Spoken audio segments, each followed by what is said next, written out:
Friends, good morning everyone, welcome back to my channel. তো আজকে আর একটা নতুন সকাল, একটা নতুন দিন। এখানে আলু সেদ্ধ বসিয়েছি, মাংসটা ধুয়ে রেখেছি। এখানে ছোটো ছোটো কুচি কুচি করে কিমা করা আছে, ওটা রাইসে দেওয়া হবে। আর এখানে চিংড়ি মাছ আনা আছে, ওটা ছোটো ছোটো করে কেটে রাইসে দেওয়া হবে। আর এদিকে ফুটছে পায়েস। আর একটা স্পেশাল ডে, সেটা হলো পলাশের জন্মদিন। পলাশের জন্মদিন বলে কথা, দিনটা স্পেশাল তো বানাতেই হবে। এখানে আলু ভাজা সেদ্ধ করে রাখা আছে, পায়েসটা ফুটছে, প্রায় পায়েস হয়েই এসছে। আর একটু ভালো করে নেড়ে দিলাম যাতে নিচে না লেগে যায়। পায়েস আবার নিচে একটু লেগে যাওয়ার সম্ভাবনা আছে। সমস্ত আনাজ প্রায় কেটে কুটে প্রায় রেডি। এখানে জল গরম বসিয়ে দিয়েছি ভাতের জন্য, চাল ধুয়ে দিয়ে দিয়েছি, আর ভেজিটেবলসগুলোও দিয়ে দিয়েছি। মা আর আমি দুজনে মিলেই রান্না করেছিলাম। তো এখানে রান্না সবই প্রায় কমপ্লিট। তো তোমাদের সাথে শেয়ার করছি আজ কী কী আছে মেনুতে। এখানে রয়েছে মিক্সড ফ্রায়েড রাইস, যেটা এখনও সম্পূর্ণ মিক্স করা হয়নি, মিক্স করবে মা। আমি এখানে কাজু আর কিশমিশটা দেয়া বাকি ছিল, তো সেগুলো দিয়ে গার্নিশিং করে দিলাম। মেয়ে পাশে দাঁড়িয়েছিল আর বলছিল আমাকে একটুখানি কাজু দাও।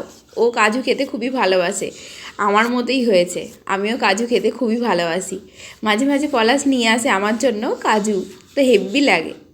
এখানে মা এবার সমস্ত ভাতের সাথে মশলাগুলোকে মিক্স করে দেবে। তো এইটা আমি ভালো পারি না, তো এটা মাই ভালো পারে, ওই জন্য এই কাজটা মাই করে থাকে। সমস্ত মশলাগুলোর সাথে ভাতটা ভালো করে মিক্স হয়ে যায়। চলো তাহলে ফাইনাল মেনু তোমাদের সাথে শেয়ার করি। এখানে আছে লাল লাল চিকেন কষা, যেটা দেখতে আর কালারটা জাস্ট অপূর্ব হয়েছিল, দেখেই মনে হচ্ছিল যে হেব্বি হয়েছে। তারপরে আছে এখানে পায়েসটা ভালোই হয়েছিল খেতে।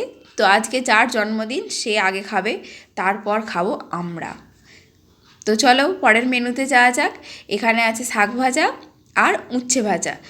রাইসের সাথে উচ্ছে ভাজা আর শাক ভাজা খুব একটা ভালো লাগে না, তাই আমাদের জন্য হয়নি, শুধু ওটা পলাশের জন্যই হয়েছিল। আর এখানে আছে মিক্সড ফ্রায়েড রাইস, যেটার কালারটা এসেছিল ভালোই, দেখতে বেশ ভালোই লাগছিল। আর একটা স্পেশাল ডিশ আছে, যেটা আমাদের বাড়িতে যে কারোরই জন্মদিনের দিন হয়ে থাকে, সেটা হলো চালগুড়ি দিয়ে বড়া। এই যে এইটা ছোট ছোট করে চালগুড়ি দিয়ে বড়া তৈরি করা হয়, যেটা জন্মদিনের দিন এদেরকে দিতেই হয়, যার বার্থডে হয় তাকেই দিতে হয়। তারপরে আছে এখানে চৌকো বক্স বক্স করে আলু ভাজা, আর আলু ভাজার নিচে রাইসটা পলাশের জন্য একটু তুলে রেখেছি, তার কারণ ওর আগে তুলে রেখেছি, তারপর আমি আমার মেয়েকে খাইয়েছি। তো চলো পরের মেনুতে যাওয়া যাক। তারপরে কি আছে, ফাইনালি এখানে আছে চাটনি আছে, আর পাঁপড়টা মা ভেজে রেখেছিল। তো এখানে চাটনিটাই দেখালাম। মেলাই বাড়িতে মা পলাশের নামে পুজো দিয়েছিল, তো চান করে আসার পর ওকে ফুলটা ছুঁয়ে দিল আর দিল হাতে ঠাকুরের প্রসাদ। তারপর থালাটা ওর আমিই সাজিয়ে দিয়েছিলাম, মাকে বললাম তুমি ধরে দাও। সুন্দর করে সাজিয়ে দিয়েছিলাম, মা ওকে ভাত সমস্ত কিছু ওকে ধরে দিল। তারপরে বললাম একটুখানি পোজ দাও, একটু ফটো তুলি। আর মেনুতে কী কী আছে আরও একবার সুন্দর করে সাজানোর পর তোমাদের সাথে শেয়ার করলাম। তো দেখো তোমাদের ভালো লাগলো কি না, আশা করছি তোমাদের সবার খুব ভালো লাগবে। সন্ধেবেলাটা মেলাই বাড়িতে হচ্ছিল পুতুল নাচ, তো সেই ছবি এবং ভিডিও তোমাদের সাথেও শেয়ার করলাম। গানটা দিতে পারলাম না, তো এমনি ছবিই শেয়ার করলাম।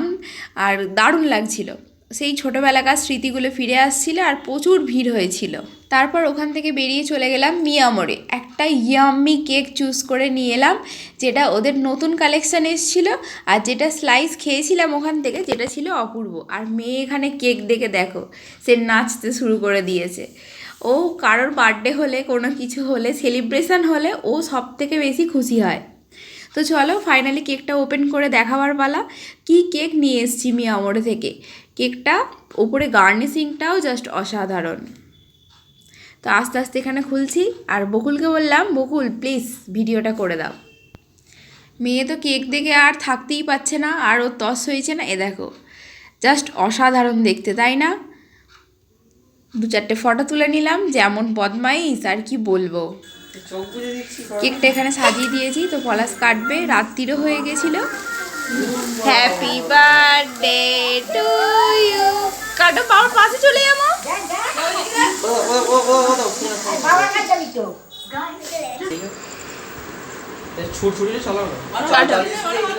হ্যাপি বার্থডে, হাততালি দেবো। Happy birthday to you, happy birthday to you, হ্যাঁ বলবি তো। আমার মা না, আমার মা না। বাবা আমি যাচ্ছি, আমি কি করি একটু নিচের দিকটা খাও। ফার্স্টে পলাশ মেয়েকে কেক খাওয়াতে গেল, সে ফার্স্টে কিছুতেই খাবে না, তো দিদাকে ও কেক খাওয়ালো, তারপরে খাওয়ালো মাকে, তারপরে আমাকে খাইয়েছিল কিন্তু আমার ফটোটা তোলা হয়নি, তারপরে বাবাকে একটু কেক দিল। তো আজকে সকাল থেকে রাত পর্যন্ত আমাদের এইভাবেই কেটে গেল। পলাশের বার্থডেটা আমরা এইভাবেই সেলিব্রেশন করলাম। তো আজকের ভিডিও এই পর্যন্তই। সবাই ভালো থাকবেন, সুস্থ থাকবেন, আবার দেখা হবে অন্য কোনো ভিডিওয়ে। Tata, take care.